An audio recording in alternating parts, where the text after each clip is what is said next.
और सबसे पहले इस देश की लोकसभा में नेताजी ने जाति के आधार पर जनगणना की मांग उठाई थी। और आज आप देख लीजिए, बिहार के अंदर वहां समाजवादियों की सरकार है, जाति के आधार पर जनगणना हुई है, सबकी आंखें खुल गई। अब पूरे देश से मांग हो रही है, हर प्रदेश के लोग मांग कर रहे हैं कि जाति के आधार पर जनगणना होनी चाहिए।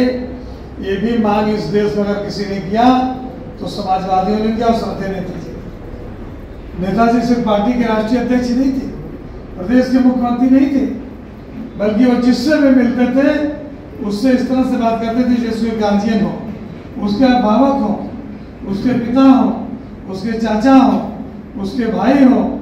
इस तरह का व्यवहार नेताजी करते थे और एक बार जिससे मिल लेते थे जीवन भर उसे याद रखते थे। नेताजी बार बार इस बात को कहा करते थे कि हमें पाकिस्तान से कोई खतरा नहीं है, पाकिस्तान कभी हमसे जीत नहीं सकता, न हमसे लड़ाई कर सकता है, हमें अगर खतरा है तो चीन से। और बार बार इस बात को कहते थे। और जब वो रक्षा मंत्री थे तो जहां पर माइनस टेम्परेचर रहता है वहां भी सेना के जवानों का हौसला बढ़ाने के लिए धोती पहन कर पहुंच गए थे, धोती पहन के पहुंच गए। बार बार हमारे सेना के अधिकारियों ने कहा नहीं वो ड्रेस आप पहन लीजिए, उनका नहीं चलो हम ऐसे चलेंगे। और उन्होंने कहा था खतरा अगर है इस देश को तो चीन से है। आज नेताजी की बात सही साबित हो रही है। अरुणाचल प्रदेश से लेकर लद्दाख तक पूरा चीन देखिए भारत पर आक्रमण करता चला जा रहा है। और आज के देश के प्रधानमंत्री की हिम्मत नहीं होगी चीन के खिलाफ बोल, चीन के खिलाफ बोल नहीं पा रहे। चीन आक्रमण करता चला जा रहा है और आज के प्रधानमंत्री जी बोल नहीं पा रहे। आज पंचायती राज व्यवस्था है, कोई कल्पना कर सकता था कि सामंतों के आगे पिछड़े, दलित, शोषित, अकलियत के लोग, गरीब लोग भी प्रधान हो जाएंगे, जिला पंचायत के सदस्य हो जाएंगे, ब्लॉक प्रमुख हो जाएंगे, जिला पंचायत अध्यक्ष हो जाएंगे। अगर पंचायती राज व्यवस्था में आरक्षण देने का काम किसी ने इस प्रदेश में किया तो श्रद्धेय नेताजी। यानी कि नेताजी जब जब संवैधानिक पदों पर बैठे, देश की, प्रदेश की जनता के लिए जितना कुछ ज्यादा से ज्यादा वो कर सकते थे उन्होंने करने का काम किया। जात, बिरादरी, धर्म, मजहब से ऊपर उनकी कोई एक ऐसी योजना नहीं रही जो एक जाति के लिए रही हो, एक धर्म के लिए रही हो, एक मजहब के मानने वाले लोगों के लिए रही। उन्होंने समान भाव से सबके लिए काम किया, चाहे वो किसान हो, चाहे वो व्यापारी हो, चाहे वो बेरोजगार नौजवान हो, चाहे पढ़ने वाली बेटियां हो, चाहे बेटे हो। लैपटॉप अगर देने का काम किया तो समाज के सभी वर्ग के विद्यार्थियों को देने का काम किया, कन्या विद्याधन देने का काम किया तो सभी जाति धर्म की बेटियों को देने का काम किया। जब लोहिया आवास बन रहा था, लोहिया योजना के तहत जो भी गांव चयनित हुए सबसे ज्यादा लाभ दलितों, पिछड़ों, शोषितों को उसमें मिला है। प्रधान जी बैठे हैं, तमाम गांव के लोग बैठे हैं जिनके गांव लोहिया गांव हो गए हैं। उसमें हर वर्ग जाति के लोगों के घरों को लोहिया योजना में सम्मिलित करने का काम किया।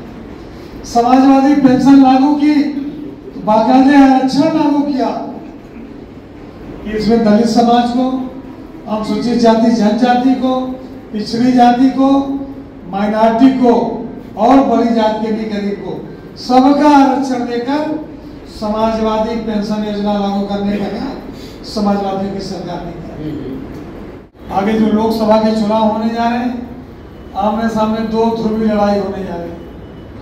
एक तरफ इंडिया गठबंधन है, एक तरफ एनडीए है और इंडिया घटक का सबसे बड़ा दल उत्तर प्रदेश में समाजवादी पार्टी है, जिसकी स्थापना हमारे नेता श्रद्धेय माननीय मुलायम सिंह यादव जी ने किया था, जिनकी आज हम पुण्यतिथि मनाने के लिए यहाँ बैठे आए हुए हैं।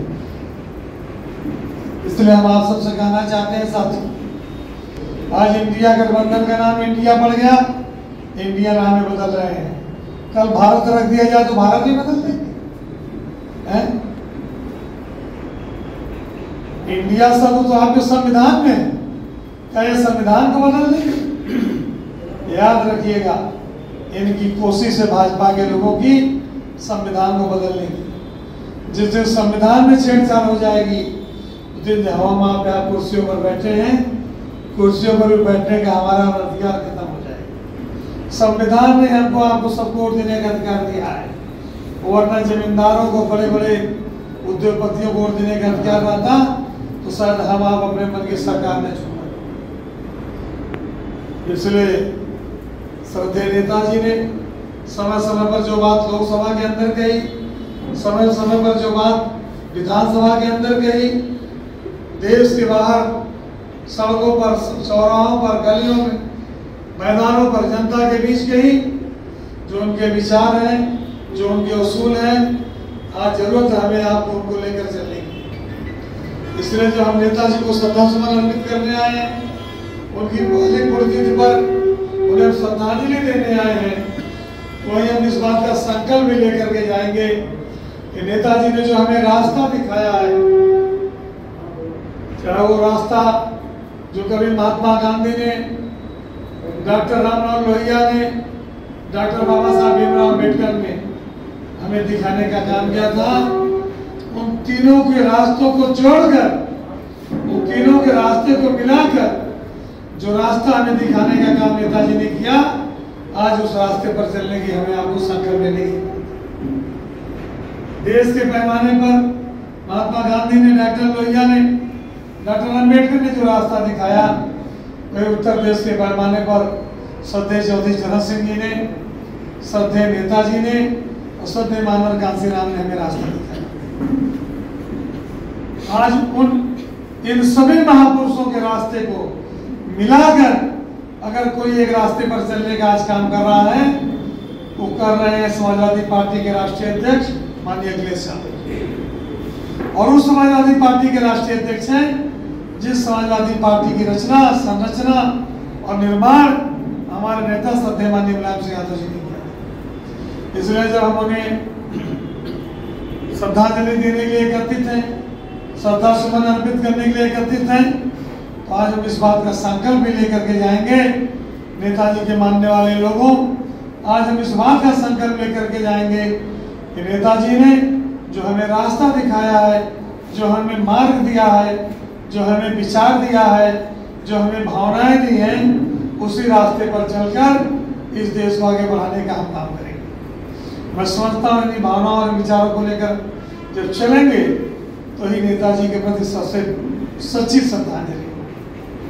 और इस रास्ते पर अगर हम आप चलेंगे तो निश्चित रूप से आने वाले लोकसभा के चुनाव में जो इस देश में 2024 में होने हैं, जो समाजवादियों की सोच का रास्ता है, जिनके सोच के आधार पर इंडिया गठबंधन बना है, उनकी सरकार बनी दिल्ली में, तो याद रखना फिर महात्मा गांधी, डॉक्टर लोहिया, डॉक्टर अम्बेडकर, चौधरी चरण सिंह, श्रद्धेय मुलायम सिंह और मानवर कांसीराम का सपना अपने आप पूरा हो जाएगा। उस सपने को पूरा करने के लिए श्रद्धेय नेताजी के बताए हुए रास्ते पर चलकर हमको आने वाली लोकसभा के चुनाव में दिल्ली के अंदर इंडिया गठबंधन की सरकार बनानी है।